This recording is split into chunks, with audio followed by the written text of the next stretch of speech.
Morning, જય શ્રી કૃષ્ણ, જય મા મોગલ, હર મહાદેવ. કેમ છો બધા? મજામાં જશો. અને અત્યારે સવાર મીનાક્ષી દીદી કામ પર લાગી ગયા છે.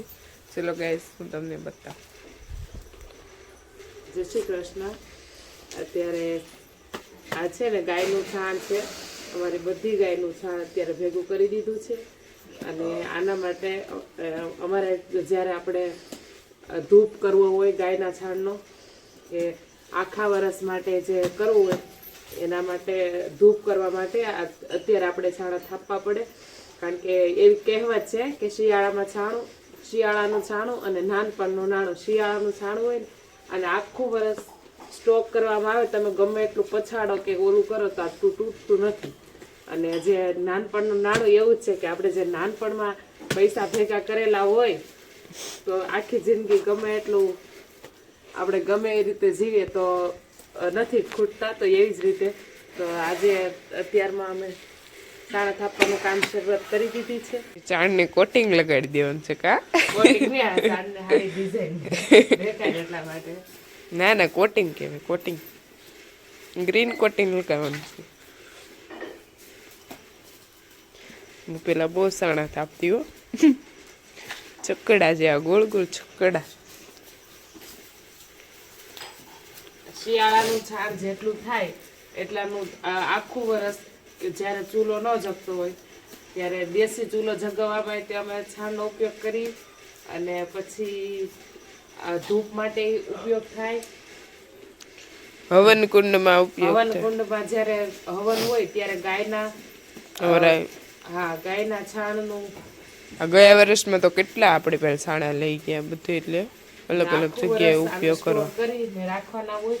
કારણ કે પછી આ શિયાળામાં જ ઉછરે, નહીતર ઉનાળામાં ને ચોમાસામાં નો ઉછેર થયાનો, એટલે અત્યારે એને ઉછેરવા પડે. ઓલરેડી અહીંયા આટલા ચાણા થાપેલા જ છે, કેમ કે મમ્મીએ અને બેને શરૂઆત કરી દીધી છે. ગોળ છક્કડા જેવું સાણું બની જશે. મોટીએ તો ગોળ છક્કડું પાડી દીધું.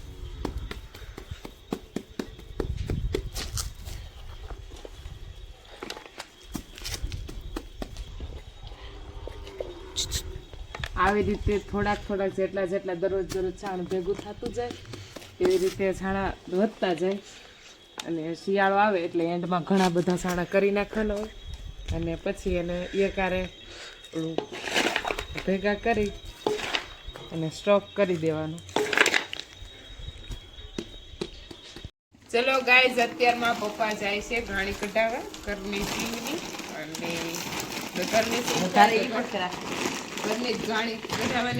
અહીંયા આમાં છે ઘરની સિંગ. અને હવે ઘરનું તરેડ કે તલગા ચડા કંટાસર જવાનું છે. અને લઈને જઈ રહ્યા છે બીબા. જોઈએ કેટલા કિલા શું કહેવાય તેલ આવી ગઈ. હેલો ગાઈઝ, હીરો દીદી સવારમાં જવાના છે વાડીએ. અને એ મારે નથી બોલતા. હું કામ નથી બોલતા? ભીંડીનું શાક બનાવી નાખ્યું છે, ભરેલી ભીંડી. અને હવે ભાત જો મોઢું ચડાવીને બેઠી. આખી ભીંડીનું શાક, મરચા અને રોટલી, આવું બધું લઈને જવાના છે. હીરો દીદી આજે વાડીએ ભાત લઈને જવાના છે ને. હીરો દીદી બની ગયા છે હવે ગોવાળ. ચલો ગાઈઝ, પપ્પા ઘાણી કઢાવવા માટે થઈ ગયા છે રેડી. અહીંયા તેલ લેવા માટે બવણા પણ રેડી છે. અને આ શીંગ છે. અને પપ્પા થઈ ગયા છે રેડી. અને હવે પપ્પા જશે ઘાણી કઢાવવા માટે. અમારો કપાસ પાવાનું કામ છે ચાલુ. અને પાણીની નદી જાય એવો દેશવાસ થાય, એટલે પાણીની નદી જો ગાઈઝ થાય હું તમને આગળ. અને કપાસમાં પાણી વાળવાનું પણ કામ ચાલુ છે. અને કાલે હું બ્લોગ અત્યારમાં મારા મીનાક્ષી દીદી ગાય ધોવા માટે બેસી ગયા છે. અને ફાઇનલી અત્યારમાં હું ગાયો લઈ અને ઘરે આવી ગઈ છું. અને સાંજનો સંધ્યા સમય થઈ ગયો છે.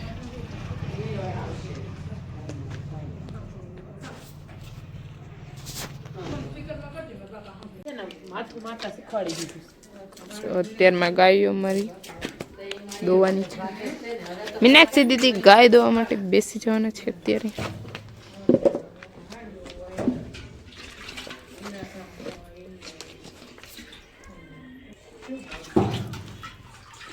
જય શ્રી કૃષ્ણ બધાને. અત્યારે અમારા ગાય દોવાનો સમય થઈ ગયો છે. હું ગાય દોવા બેસી ગઈ છું અને મારી હીરો દીદી હવે આખો દિવસ હમણાં થોડાક ટાઈમથી વાડીએ જાય છે અને ગાયો સાંજે ઘરે આવે. બાકી આખો દિવસ વાડીએ લીમડા નીચે બાંધેલી હોય અને બસ આવું છે.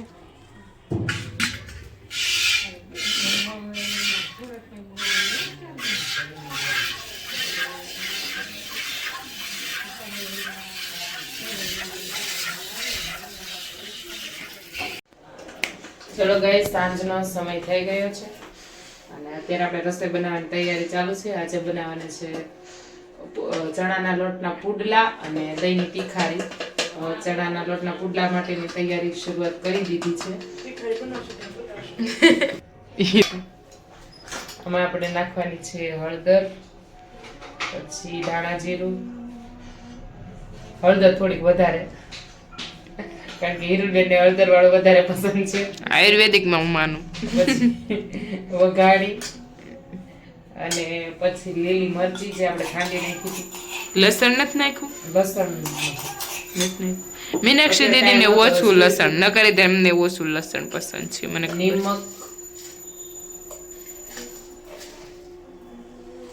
હવે એને આપણે છાશ નાખી દઈશું. જો ઘરની છાશ છે, ગાયની છાશ છે અને મારા ઘરનું દૂધ, ઘરની ગાય અને છાશ પણ ઘરની છે.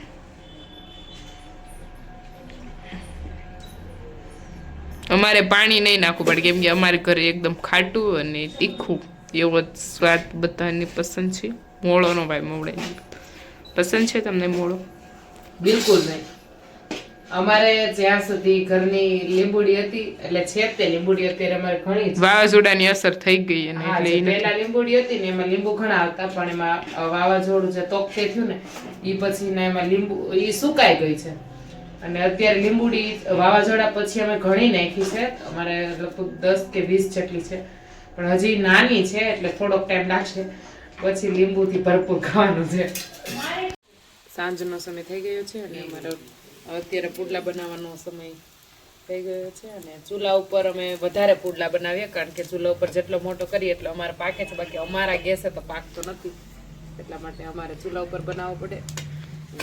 આમે તો પપ્પાને ચૂલા ઉપર બનાવેલી વસ્તુ વધારે પસંદ છે. રસોઈ ગમે તે અમે ચૂલા ઉપર બનાવીએ તો એને વધારે ગમે છે, એટલા માટે અમે મોસ્ટ ઓફ વસ્તુ ચૂલા ઉપર જ બનાવીએ. બળી જો નથી બેળો, બેળો થોડો અને બળી જો કહેવાય. હવે એટલો એવી તો દાજ પડે જ ને.